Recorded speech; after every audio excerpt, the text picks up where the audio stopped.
What's up, YouTube? It's Kenny again. Well, it's warmed up significantly. It's about 35 degrees warmer than it has been on me, and I'm grateful for it, believe it or not. We're at the TA truck stop in Lake Station, Indiana.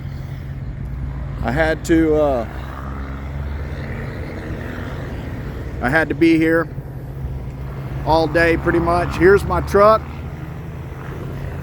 Haven't shown it to you before, but I can show it to you from this angle without you being able to see who I work for.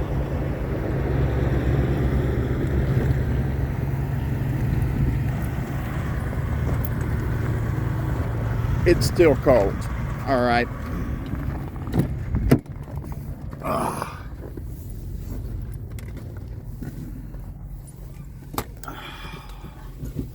But I'm not joking when I say that it's 35 or 30 something degrees warmer than it has been. It's like 20 degrees and it's been like negative 13 and stuff.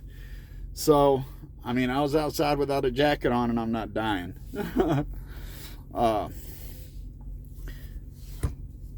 wanted to make a video today to talk about saving and planning for van life. So, you know, I started out on this journey probably about 3 years ago.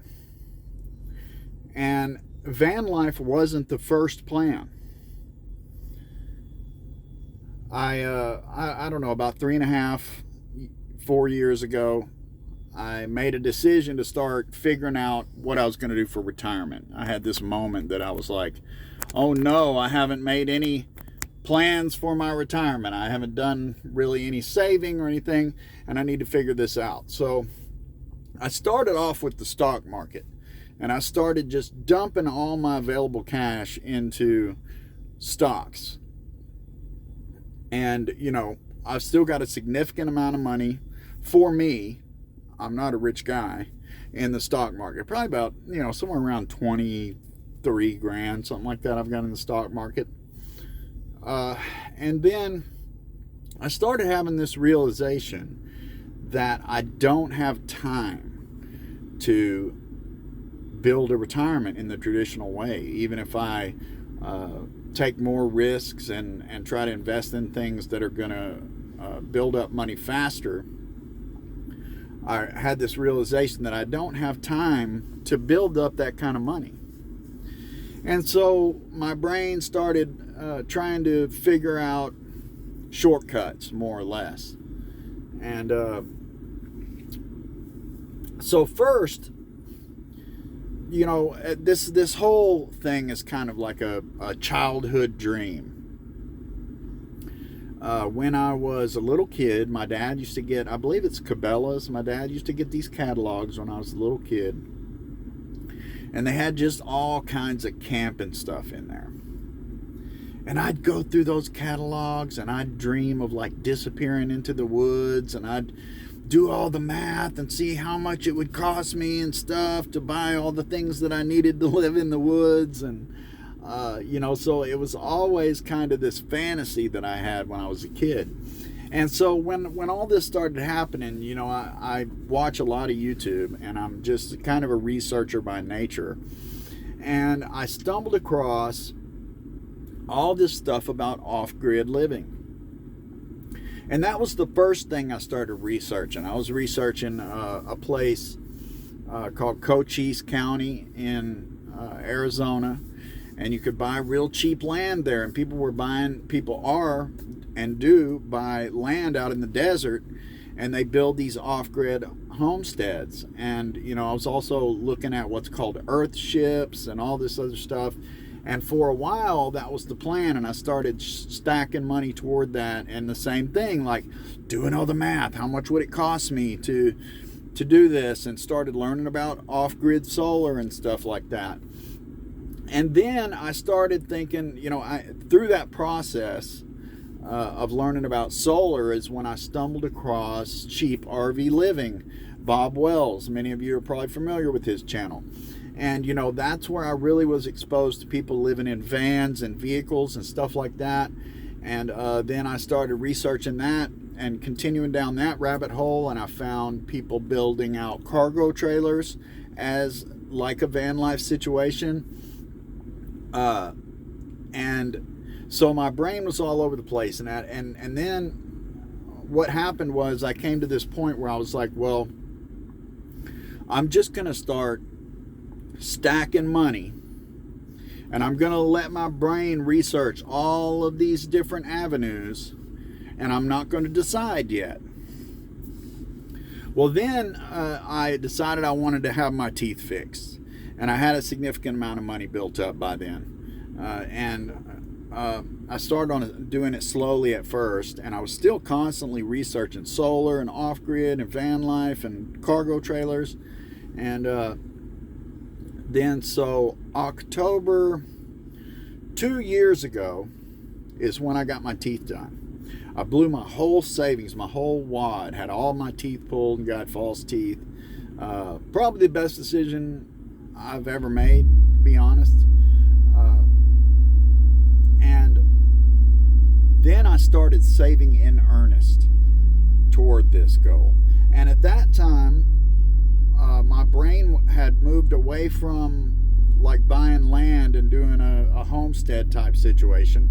Sorry, I know the reefer on this truck is loud. Because I started thinking, I'm not getting any younger. Do I really want to go out there and do that much constant building and gardening and trying to subsist in a desert environment, etc.? Because that's really the only place that you can get land at those types of prices. Because I don't do credit, guys. I don't believe in it. I don't do it. Nobody's ever extended me any credit because I've never cared about it. I do cash, so I'm not getting myself into some $100,000 piece of land, nor am I getting myself into a $100,000 RV or $100,000 worth of van. So anyway, I started thinking, I don't really think that I'm healthy enough and young enough to do that much work by myself. Also, do I really want to live way out in the desert by myself? Not really, okay? So the next iteration really was a cargo trailer. And that was the plan for quite some time. I was going to get a cargo trailer, build it out, pull it with the really reliable truck that I've already been driving, my GMC Yukon. But it became an issue of not really having any place that I could park something that big and work on it. Because I live in this truck, I don't keep an address. And it's extensive work. It's something that's got to sit somewhere for a significant amount of time for me to work on it. So ultimately, I ended up landing on a van. Now, I had thought about a van lots of times, but the thing is that a van, a cargo trailer a cargo trailer that I can actually afford, a brand new cargo trailer would be something I could stand up in, I'd have more room in it, etc., etc. There were a lot of reasons that I went toward a cargo van at first.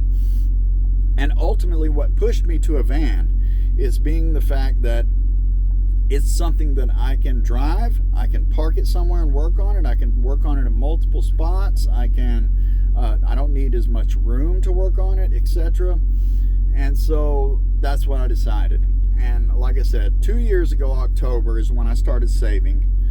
I spent about, 8 or 10 months. I had enough money to buy a van, and I was just waiting on just the right van. And a lot of things had to come together. Had to be not just the right van, but it had to be the right van that was available while I was off and at home, so I could go purchase it.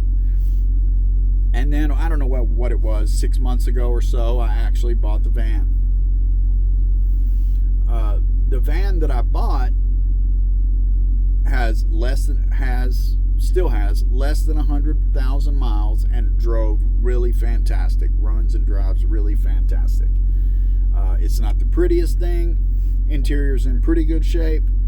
But ultimately, for me, the main concern was is this thing, does it have low enough miles? Does it run and drive really good? Does it have things on it that are going to work to my advantage? And this van already had 4 racks on the top, nice racks, not cheap Vivor racks. And you may not have seen those in some of the videos because they're off right now, but it has 4 racks to mount solar on and stuff. That saved me, $1,000 plus, on the quality of those racks. Then it already had off-road tires on it, all-terrain tires, but it doesn't have all the ground effects. It's not a cargo van either, and I like the windows. And it just had stuff about it that made it just right, and I waited and waited to find it. As far as the research goes, I think that research in itself is very important. I'm a member of some van life groups on Facebook, and I see people constantly who just jumped right into it and didn't do any research or learn anything about solar and batteries or just literally anything. I see them ask questions that just have me scratching my head, like, do you not even watch YouTube at all? Like, have you done zero research? And I feel confident that I have done all of the research, okay? I know just about everything there is to know about off-grid solar that you can learn from YouTube. And batteries and how to hook them up, and solar panels and how to hook them up, and charge controllers and DC to DC chargers and inverter chargers and all of this stuff that I've learned about over the last 3 years. So then part of the plan was to save as much money as possible buying all the stuff, and to save as much money as possible taking the van in to have mechanic work done. And I've accomplished all those things. I bought the van. I only gave about $4,000 for the van. I talked them down. They wanted like almost $6,000 for it. I talked them down to $4,000.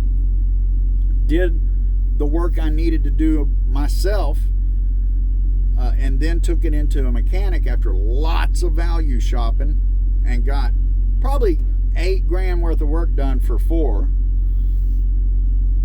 And then I waited until just the right time, after researching exactly what products I wanted to use, what battery, what inverter charger, what DC to DC charger, etc., etc. I waited until Black Friday, and I purchased all those things on Black Friday, and I saved myself probably $1,500 just on that stuff. So I've saved a lot of money along the way. Now, as I've been back on the road this time, I've been doing a lot of research on the correct wiring and connectors and fuses and all that stuff. And I've got that solidified. It's going to cost me under $1,000 to get everything else that I need to complete the electrical system, not including the solar panels. Solar panels are going to be last. I can get the solar panels. I'm getting 2 400-watt panels-ish. I mean, if something else pops up that I can get a little more than 400, then I will. But I'm going to get 2 400-watt solar panels. The ones I'm looking at now are from Canadian Solar. And they're only about $230 a piece, something like that. So we're talking about $500 with the solar panels. Maybe another few hundred on the stuff that I need to connect it all to the racks and all that stuff. So for another, less than $1,000, I'll put the solar panels on. So we're talking about another, $1,500, $1,700 to complete the rest of everything as far as the electrical, solar. I'll have multiple ways to charge.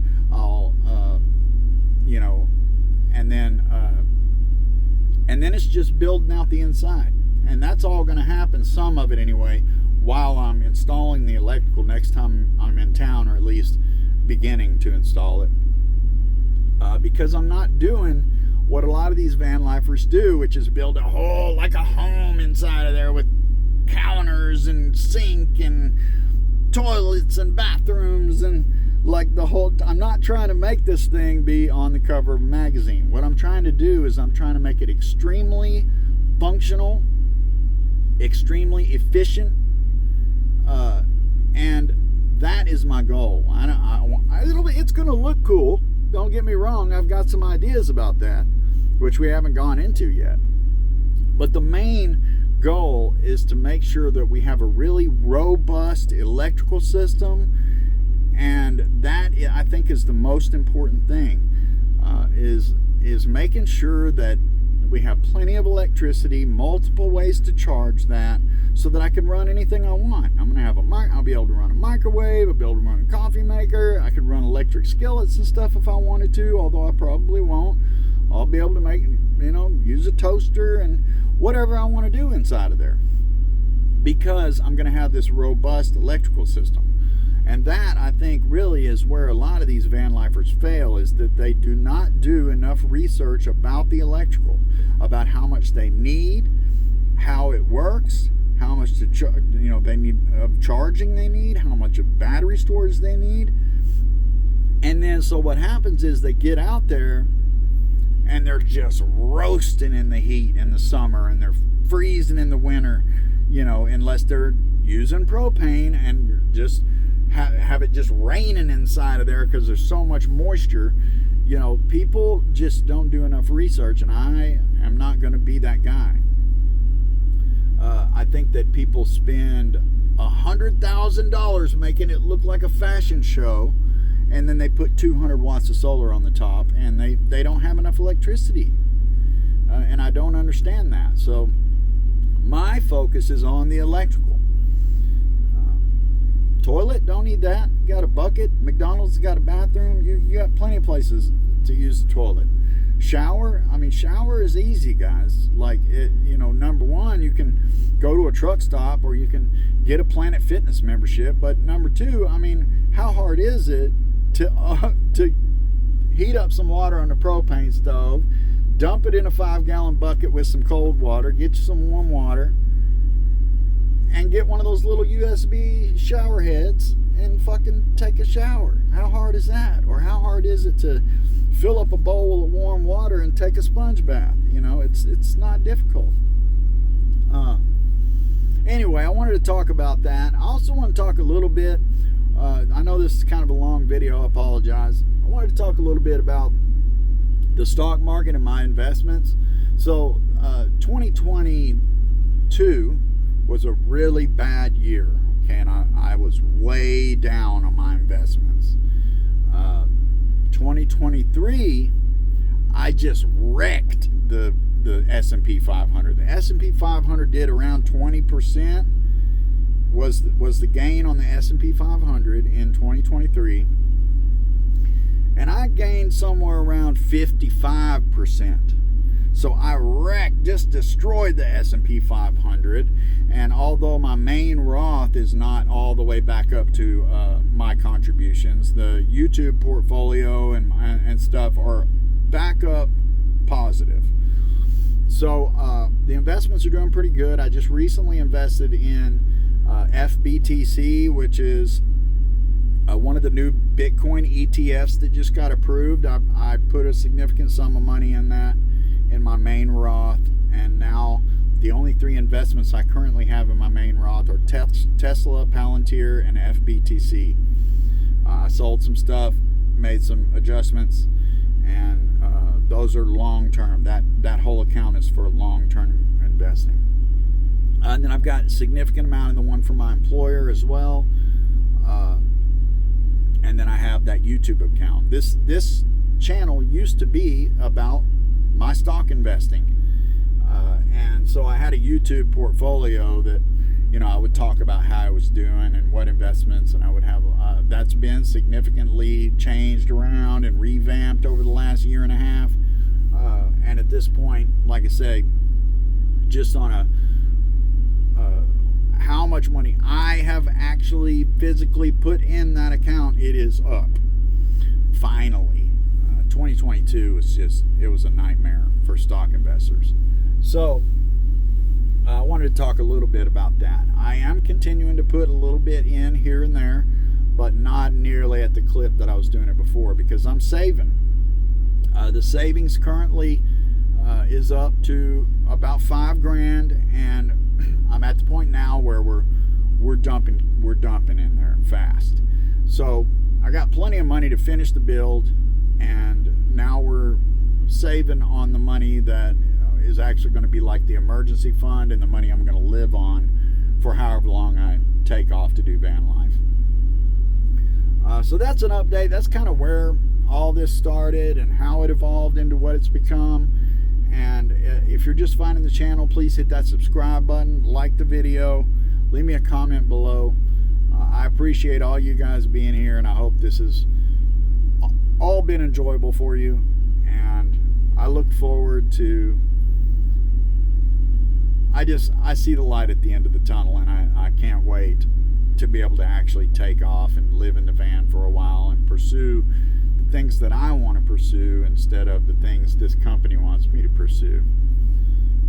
And I don't show you guys what company I drive for, because sometimes people come into the comments and they're like, he made a video while he's driving. Oh, he's talking in the camera while he's driving. He's going to kill somebody and shit. So I just don't want people to know, to be able to call my employer that some Karen to try to tattle on somebody and get me in trouble or whatever. You know, it's just a protection for myself.